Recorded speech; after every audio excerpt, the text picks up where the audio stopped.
नमस्कार सभी विद्यार्थियों का हार्दिक स्वागत। आज हम बातचीत करेंगे corporate social responsibility and reporting. बहुत ही महत्वपूर्ण टॉपिक है। इसमें हम बातचीत करेंगे कि कॉरपोरेट जगत द्वारा समाज के प्रति उत्तरदायित्व और उसकी रिपोर्टिंग। बहुत ही महत्वपूर्ण टॉपिक सभी के लिए कि उनको पता होना चाहिए कि समाज के प्रति कॉरपोरेट जगत की क्या क्या रेस्पॉन्सिबिलिटी है और उनका रिपोर्टिंग का कार्य किस प्रकार से किया जाता है। तो शुरू करते हैं आज का हमारा टॉपिक, निगम सामाजिक उत्तरदायित्व तथा रिपोर्टिंग। निगम सामाजिक उत्तरदायित्व यानी CSR की अवधारणा सामाजिक व नीतिपरक उत्तरदायित्व के संबंध में कंपनियों के प्रति समाज की प्रत्याशा जागृत हो चुकी है और इसके विकास के साथ साथ CSR के अनेक अर्थों का होना स्वाभाविक है। CSR का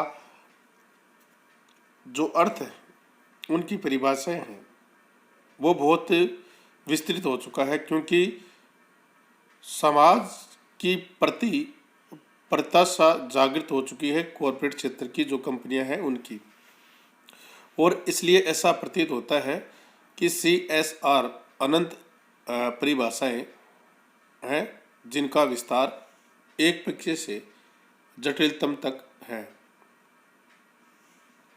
तथा इसके संबंध में परिभाषा शब्दों का विस्तार जिनमें निगम धारणीय, निगम नागरिकता, निगम सामाजिक विनियोजन एवं अन्य को इसमें शामिल किया जाता है।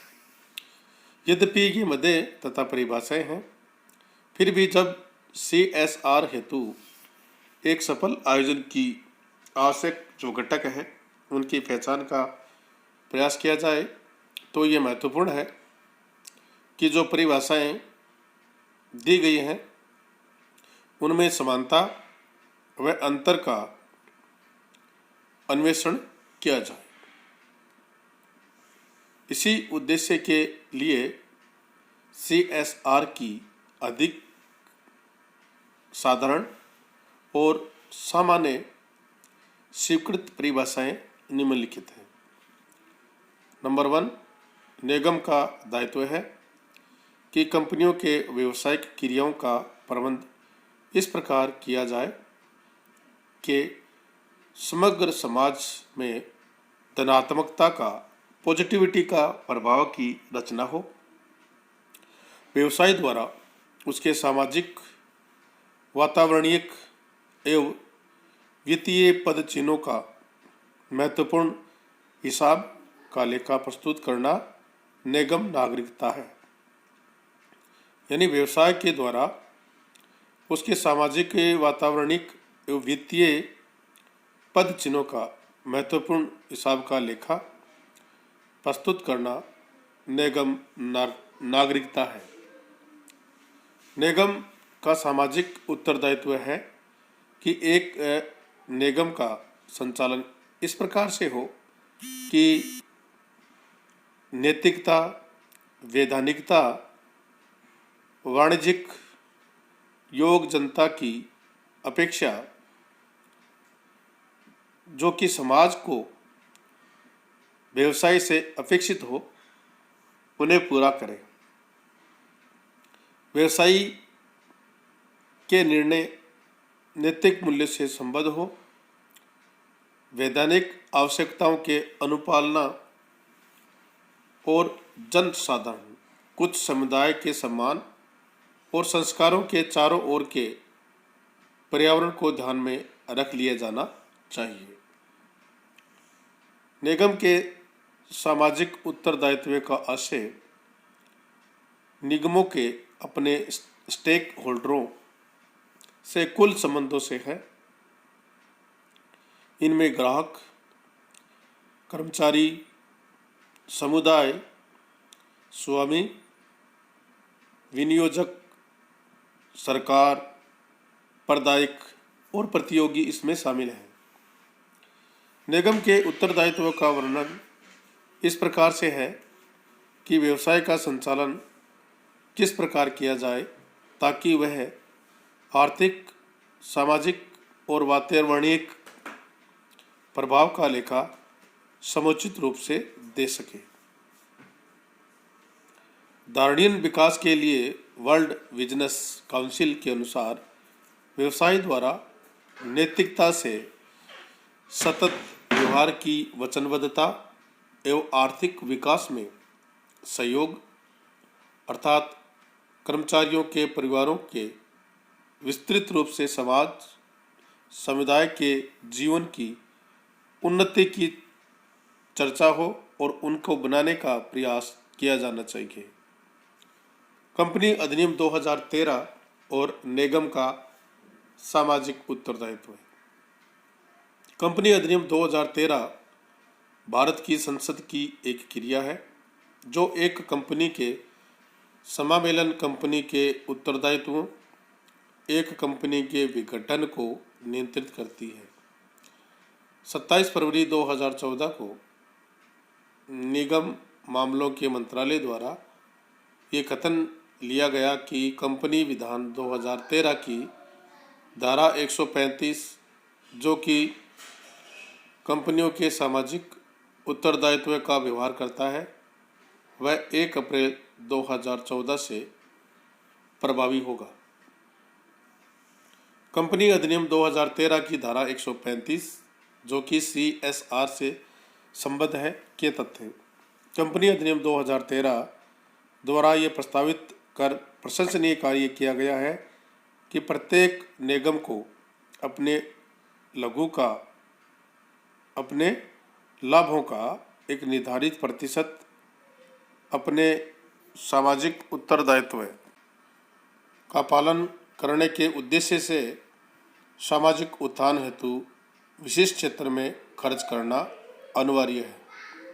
कंपनी अधिनियम द्वारा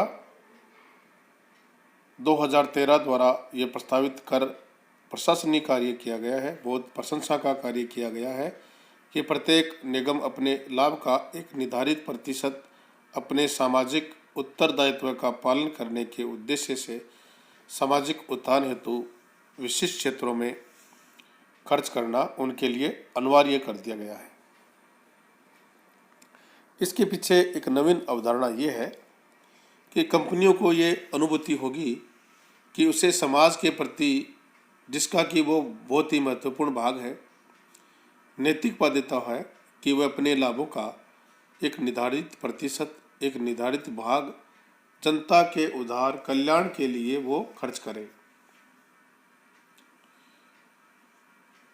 इसे कंपनी अधिनियम की धारा 135 के प्रावधान ऐसी कंपनियों के लिए लागू होंगे जिनका किसी वित्तीय वर्ष के दौरान 5 करोड़ रुपए या अधिक का नेट वर्थ हो या 1000 या अधिक का आवर्त विक्रय टर्नओवर हो या 5 करोड़ या अधिक का विशुद्ध लाभ जिसको नेट प्रॉफिट बोलते हैं हो।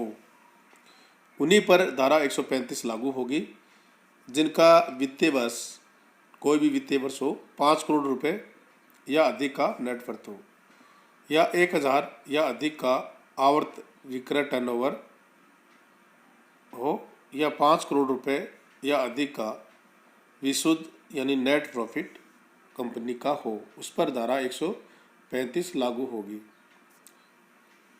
न्यूनतम राशि औसत विशुद्ध लाभों का 2% है। इसकी न्यूनतम जो राशि है वो औसत विशुद्ध लाभों का 2% है। ये राशि ऐसे व्यापक क्षेत्रों में व्यय किया जाना चाहिए जिससे कि समाज का उत्थान हो। पूर्व में CSR का कार्य लोक हितैषी समझा जाता था, इसे परोपकारी क्रिया माना जाता था। पुराने ज़माने में जो धंधाड़े सेठ वगैरह सेठ होते थे और जो बड़ी बड़ी कंपनियां होती थी वो परोपकार से संबंधित क्रियाएं करते थे, समाज के लिए वो अच्छे अच्छे कार्य करते थे ताकि समाज में उत्थान हो, समाज का विकास हो। परंतु कंपनी अधिनियम 2013 द्वारा अब अनिवार्य कर दिया गया है और इसमें निगमों में SR की CSR और उत्तरदायित्व में उनके वर्दी हो गई है। उनका उत्तरदायित्व रेस्पॉन्सिबिलिटी उनकी बढ़ गई है क्योंकि ये प्रावधान कर दिया गया है।